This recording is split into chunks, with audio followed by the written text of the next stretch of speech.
Nanindigan ng mga senador na bagamat buo na ang kanilang tiwala sa Bangsamoro Basic Law, kinakailangan pa rin umanong masuri itong mabuti kasunod na rin ang nangyaring engkwentro sa Mamasapano, Maguindanao. Dagdag pa ng mga ito, kinakailangan gawin ng pagsusuri sa BBL upang matiyak ang tiwala ng publiko ukol sa peace process. Narito ang report ni Jay Miguel. Samut-sari ang naging reaksyon ng mga senador ukol sa Bangsamoro Basic Law. May ibang nagpahayag ng tiwala pa rin sa usapang pangkapayapaan habang ang iba may pag-aalinlangan sa pagpasa nito sa Senado. Dalawa sa mga senador na nagpahayag pa rin ng buong tiwala nila sa BBL ay sina Senador Loren Legarda at Senador Bongbong Marcos. I will never give up on peace. Just like peace with the CPPA, NPA, NDF has been elusive for so many decades, I've not given up on peace with our communist brothers. I will not give up on peace with our Muslim brothers. Delikado ang status talaga ng BBL. But I have been yung pananaw ko sa aking role dito ay hindi lamang BBL kundi peace process. So I have not given up on the peace process. Bagamat anya hindi siya sumusuko sa usapang pangkapayapaan, sinabi ni Marcos na tila nasa coma status ngayon ang BBL dahil pansamantalang nahinto ang mga pag-uusap tungkol dito dulot ng nangyari sa Mamasapano. I don't know about dying, but it is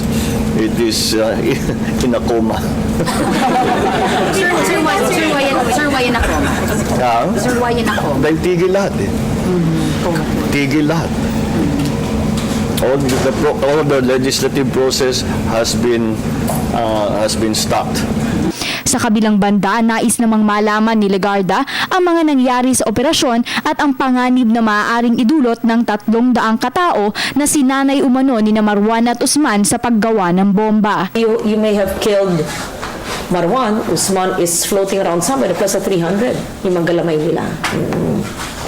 So it's important that we, as I said, first understand the anti-terrorism campaign, the intel projects, and the case operation plans, and how it became Oplan Exodus. Samantala, sinabi naman ni Senador J.V. Ejercito na kailangan munang bumalik ang tiwala ng marami sa MILF bago umusad at makakuha muli ng suporta ang BBL. Dagdag pa niya, may mga bagay na dapat gawin ang MILF para maipakita ang sinseridad ng mga ito sa nangyayaring usapang pangkapayapaan. Well, sa nakikita ko, unang-una maganda na yun. Decide sila ibalik yung armas sa 44.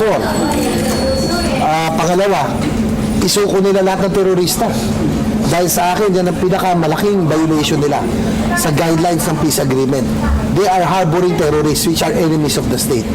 Pangatlo, kung sino man, kung magkaroon man ng paglilitista tungkol dito sa Sub 44, sana iharap din nila yung mga may kinalaman at yung mga pumaslang sa ating Sub Commandos. Siguro yung panghuli, ako to, personal ko naman to, hindi ako naghihingi ng demand.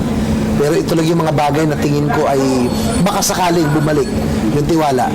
Total kasama naman at kung gusto nilang patunayan na sila'y seryoso sa peace agreement at gusto nilang seryoso sila sa kapayapaan, siguro yung decommissioning of firearms baka pwede nang